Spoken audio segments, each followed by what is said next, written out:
नागराज और बुगाकू। नागराज और super commando ध्रुव series comics. इस कहानी की शुरुआत में आपने देखा कि एक सपेरा नागराज वासुकी को बीन की धुन पर कैद कर लेता है और नागराज वासुकी के बदले शक्ति खड़ग प्राप्त कर लेता है। और वह सपेरा शक्ति खड़ग को लेकर थोड़ांगा को सौंप देता है, जिसका इस्तेमाल मिस किलर बुगाकू के जरिए नागराज को खत्म करने के लिए करना चाहती है। वो शक्ति खड़ग लेकर बुगाकू नागराज को मारने के लिए निकल पड़ता है। इधर नागराज जब विसर्पी से मिलने पहुंचता है तो उसे पता लगता है विसर्पी वहां से लापता है। तो विसर्पी को खोजता हुआ नागराज जब समुद्र पहुंचता है तो उसकी एक जल दैत्य से लड़ाई होती है और उसको एक और शक्तिशाली मानव मिलता है, नाग मानव, जिसका नाम होता है विषाक्त, जो कि विसर्पी को बचाने में मदद करता है नागराज की। और फिर नागराज विसर्पी को मारने की कोशिश करने वाले पंगा दादा को ढूंढता हुआ पंगा दादा के पास पहुंच जाता है, जहां उसका पीछा करता करता उससे पहले पहुंच जाता है बुगाकू। यहाँ तक की कहानी आप नागराज और बुगाकू के पहले भाग में पढ़ चुके हैं। अब उसके आगे नागराज पर उतनी ही तेजी से वापस आया था। बुगाकू के सीने में भयंकर टक्कर से टकराई थी नागराज की किक। नागराज फुर्ती से पलटा और पंगा दादा की ओर। पंगा दादा, अब तेरी मौत रोकने वाला जल्दी नहीं उठ पाएगा। और नागराज का एक सिर घूसा नागराज बुगा पंगा दादा के सिर पे आकर पड़ा था। पंगा दादा, कसाई तुझे अभी अभी तड़प तड़प कर मारूंगा नीच। गरीब बच्चों की जिंदगी तबाह करता है तू। नागराज ने उठा ली वह कुल्हाड़ी जिस पर से पंगा दादा बच्चों के हाथ पैर काटता था। बच्चों को अपाहिज बनाकर उनसे भीख मंगवाता है तू। अब तेरी कुल्हाड़ी से तुझे काट डालूंगा मैं। किंतु पंगा दादा को कुछ सुनाई नहीं दे रहा था। बहरा हो चुका था वह तो नागराज के उन प्रहार के बाद। उसको सिर्फ मौत की तरफ कुल्हाड़ी अपनी तरफ बढ़ती दिखाई दी थी और धरती से एक पापी का खात्मा हो गया था जल्द ही। किंतु अभी नागराज पंगा दादा को खत्म करके पलट भी नहीं पाया था कि तभी उसके शरीर में प्रविष्ट हो गया वह शक्ति खड़ग। बस बहुत दिखा चुका है, अब इसे ले जाने का समय आ गया है। नागराज के शरीर में एक तूफान सा उठने लगा। पीठ पर वार। बुगाकू, मैं तुझे छोड़ूंगा नहीं। कहते कहते नागराज बेहोश हो चुका था। बुगाकू ने तलवार नागराज के शरीर से वापस खींच ली। बेहोश हो गया बेचारा। और वह नागराज को लेकर चल पड़ा। मिस किलर कितनी खुश होगी इसे देखकर। और एक बहुत बड़ी भद्दी हंसी हंसा था वो। सुपर कमांडो ध्रुव, जिसने समाज से अपराध को कोड़ के खतरे को खत्म करने की बीड़ा उठाया था। सुपर कमांडो ध्रुव, जो आसमान में चमक रहे ध्रुव तारे के समान ही अपराध खत्म करने के लिए अपनी प्रतिज्ञा पर अटल है, बढ़ा जा रहा था कमांडो हेडक्वार्टर की ओर। कमांडो फोर्स की आज पैरा ट्रिपिंग की प्रैक्टिस पर ले जाना है। तभी एक शक्तिशाली आकृति मोटरसाइकिल सामने आकर खड़ी हो गई। ओह, ये कौन है? उसने पेट्रोल पे भरा वह कनस्तर खाली कर दिया था सड़क पर। फिर ध्रुव के मुंह से निकली हैरत भरी चीख। जुबिस्को। जुबिस्को ने तीली पेट्रोल पर फेंकी। आग का तूफान उठा। मैं तो समझ रहा था ये मर चुका है। मरेगा अब तू ध्रुव। जुबिस्का का गुस्सा ध्रुव के चेहरे पर आकर पड़ा था। ओह, और इसका चेहरा कैसे ठीक हो गया है? जुबिस्को और ध्रुव की शानदार टक्कर जाने के लिए पड़े प्रतिशोध की ज्वाला और बहरी मौत, जिसको आप ऊपर आई बटन पर क्लिक करते देख सकते हैं, नहीं तो इसी चैनल की प्लेलिस्ट में जाकर कॉमिक पढ़ सकते हैं। विश्व के सबसे ताकतवर आदमी के नाम से मशहूर ग्लोब सर्कस का कलाकार जुबिस्को, उसने ध्रुव को घूंसा का स्वाद चखाया था। कहीं ना कहीं कोई गड़बड़ जरूर है। उफ। ध्रुव अभी सोच में ही डूबा हुआ था। ताकत में निस्संदेह वह ध्रुव से ज्यादा शक्तिशाली था, लेकिन अभी तो इससे निपटना ही मुश्किल हो रहा है। उसने ध्रुव को उछाल फेंका था कनस्तर पे। ध्रुव ने कनस्तर उठा लिया। अब यही मुझे जुबिस्को से बचाएगा। और ध्रुव के वार कनस्तर के जुबिस्को के ऊपर पड़ने लगे। फिर ध्रुव ने खाई एक कलाबाजी। इस किक में बड़ी ताकत है पहलवान। पल भर में जुबिस्को का शक्तिशाली शरीर आग की लपटों में आ गया। उफ, अगर ये खत्म हो गया तो मुझे इसके बारे में जानकारी कैसे मिलेगी? किंतु ध्रुव इससे पहले कि कुछ कर पाता, अगले ही पल वह हैरान रह गया जब एक चमक के साथ जुबिस्को हो गया गायब। वह गायब हो गया है? ये क्या मिस्ट्री है? और हैरान लिए वह कमांडो हेडक्वार्टर की तरफ बढ़ गया। कमांडो हेडक्वार्टर के पास पहुंचते ही एक तेजी से शरीर तेजी से ध्रुव से आ टकराया था। ये पीटर था, दौड़कर बाहर आ रहा था। हाँ, ये क्या? दोनों फुर्ती से उठ खड़े हुए। ध्रुव, वह करीम को मार डालेगा। कौन मार डालेगा करीम को? कहाँ गए वैसे नाम सुनकर ध्रुव के? रोमन हत्यारा, पता नहीं कहाँ से आया वह। करीम उसके शिकंजे में फंसा हुआ है। रोमन हत्यारा? वे फिर कहाँ से आ गया? रोमन हत्यारे ने करीम की गर्दन दबोच रखी थी। छोड़ दे इसे हत्यारे! ध्रुव की एक ठोकर हत्यारे रोमन हत्यारे की पीठ पर पड़ी, परंतु हाथी को भी टक्कर के रोमन हत्यारे पर उस किक का कोई असर नहीं हुआ। उफ, मैं इस केस में ताकत तो भूल ही गया था। तुम आ गए ध्रुव, मुझे तुम्हारा ही इंतजार था। ध्रुव की एक बेहतरीन कॉमिक्स रोमन हत्यारा, जरूर पढ़ें। उसका एक घुसा ध्रुव के पेट पर पड़ा। इसकी ताकत इसकी टोप में है। मुझे किसी तरह इसका टोप उतारना होगा। उफ! ए, एक टोप ध्रुव के हाथ में आ चुका था। इसकी ताकत तो मेरे हाथ में है, फिर ये हंस क्यों रहा है? हाँ, ये क्या? एक टोप अभी भी रोमन हत्यारे के सिर पर आ गया था। यह क्या अजूबा है? मेरे शेर की टोप उतार उतार कर मर जाएगा तू, लेकिन एक टोप फिर भी मेरे सिर पर दिखता रहेगा तुझे।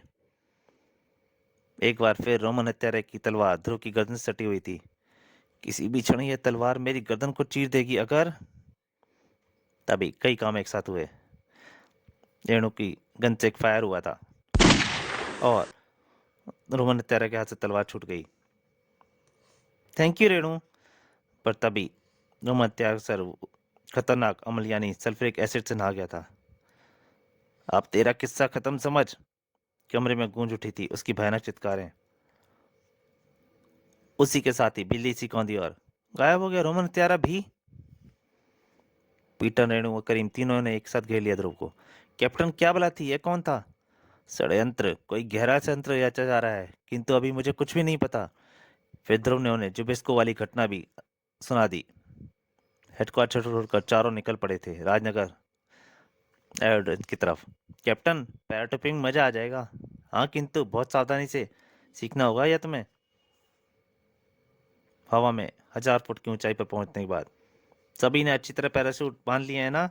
कुछ पलों बाद हमें ड्राइव करना है। यस कैप्टन, हम रेडी हैं। किंतु कुछ पल बाद भी वह कुछ पल बहुत लंबे खिंच गए। क्या चक्कर है? अब तक तो पायलट को हमें ड्राइव के लिए बोल देना चाहिए था। मैं चेक करके आता हूँ। कॉकपीट में पहुंचकर ध्रुव को लगा एक झटका। यह क्या, हिमालय तक पहुंच गए हम?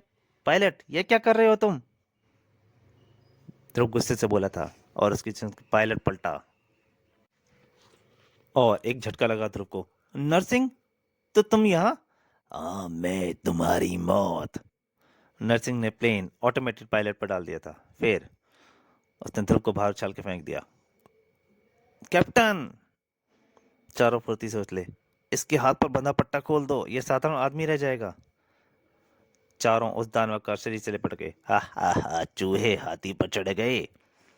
अभी पता चलेगा बेटा कि चूहे क्या चीज हैं। उसने अपने शरीर को एक हल्की सी जोंदिश दी। हाँ बच्चे, क्योंकि मैं असली नरसिंह हूँ, असली। हाँ, इस पर तो कोई असर ही नहीं हुआ। पट्टा खोलने के बाद भी नरसिंह वैसे का वैसा ही था। ध्रुव का दिमाग चीख उठा।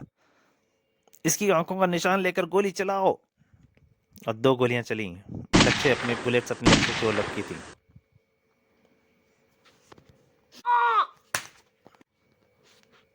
नरसिंह के बारे में जानने के लिए पड़े आदमखोरों का स्वर्ग और स्वर्ग की तबाही। अचूक निशाना था, परंतु नरसिंह की उसके बदले में छूट पड़ी हंसी।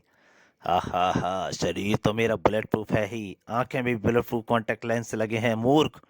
उफ! बहुत भयंकर रूप में सामने आया ये।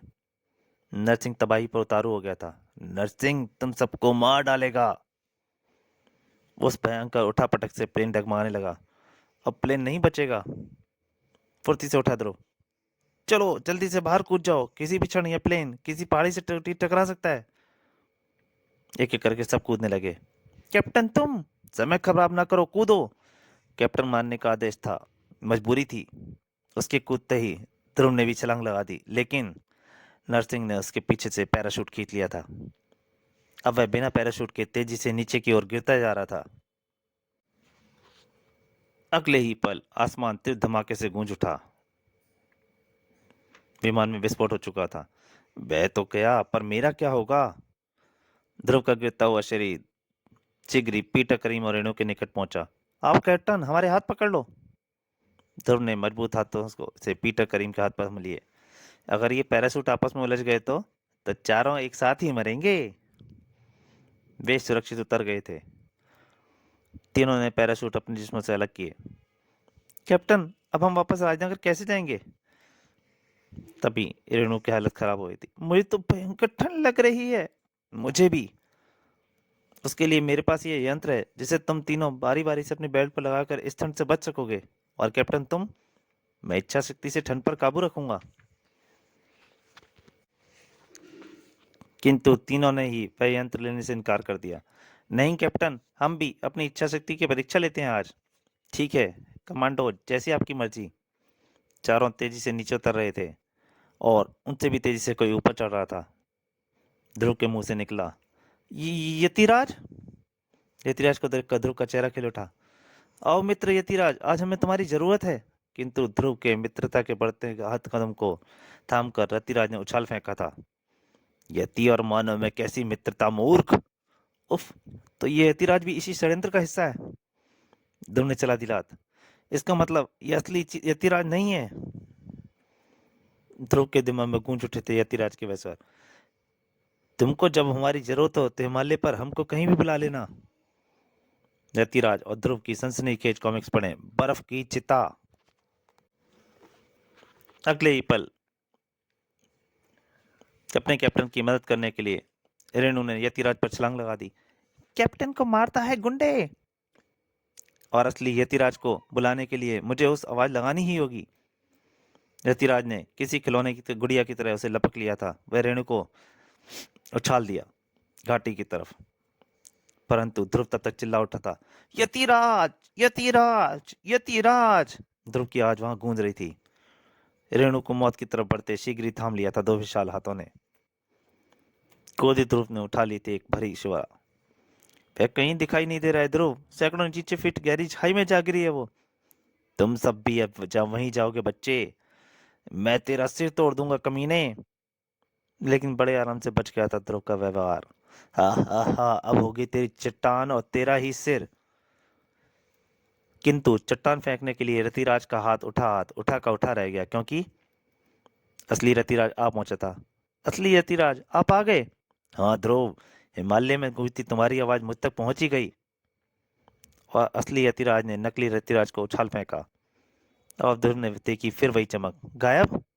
कैप्टन। परंतु सभी के चेहरे खुशी से खुल उठे जब उन्होंने रेणु को सुरक्षित देखा। रेणु, मुझे यतिराज ने बचाया है ध्रुव। वे राजनगर आईजी राजन के सामने। और फिर हम पास के भारतीय सैनिक शिविर में पहुंच गए, और जहां से हम अभी आर्मी हेलीकॉप्टर द्वारा यहाँ पहुंच पाए हैं। लेकिन यह कैसा षड्यंत्र रच रहा है तुम्हारे खिलाफ? मैं इसकी तह तक जरूर पहुंचूंगा पापा। भैया, आपने वादा किया था कि आज मेरे साथ नेशनल लेक में हो रहे नौकायन प्रतियोगिता देखने चलेंगे। क्यों नहीं, उसमें तुम जो हिस्सा ले रही हो।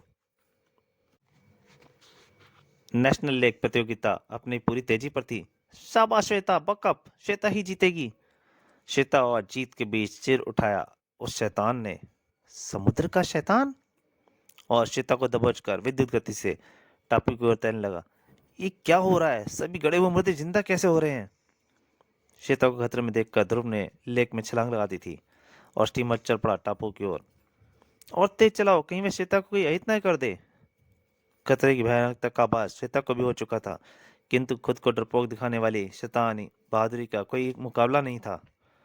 भैया का इससे मुकाबला बहुत जोरदार रहा था। इससे लड़ने में मजा आ जाएगा। तभी श्वेता में हाथ में चमकने लगा एक खुरा। अगले ही पल उसने वैचो का चाकू उस शैतान की बाजू में गड़ा दिया। और गुलाबी खून। जोरदार मुकाबला, यानी ध्रुव कॉमिक्स समुद्र का शैतान। दर्द से तिलमिलाकर समुद्र ने श्वेता को उछाल फेंका। बस इतना ही समय काफी है मुझे चंडिका बनने के लिए। और समुद्री दैत्य की पीठ पर पड़ी चंडिका की जबरदस्त किक। बाप रे, इतनी जबरदस्त किक तो ये जरा सा भी नहीं हिल पाया। दैत्य पलटा और उसका एक घूंसा श्वेता को पड़ा। उफ, इससे टक्कर तो सचमुच भारी पड़ेगी। चंडिका टकराई जमीन से और दलदल। Oh my God! भैया की आवाज भी आ रही है। ये दानव मुझसे क्यों मुड़ रहा है? दैत्य इसलिए मुड़ रहा था क्योंकि उसकी मनचाही चीज जो करीब आ रही थी, यानी सुपर कमांडो ध्रुव। चंडिका दलदल में और श्वेता। ध्रुव चंडिका की ओर लपका, किंतु समुद्री दैत्य उसके वार किया। पहले इसी से निपटना पड़ेगा। मशाल को संभालते हुए फुर्ती से उठा ध्रुव। पिछली बार भी ये आग से मरा था, यह इससे जरूर घबरा जाएगा।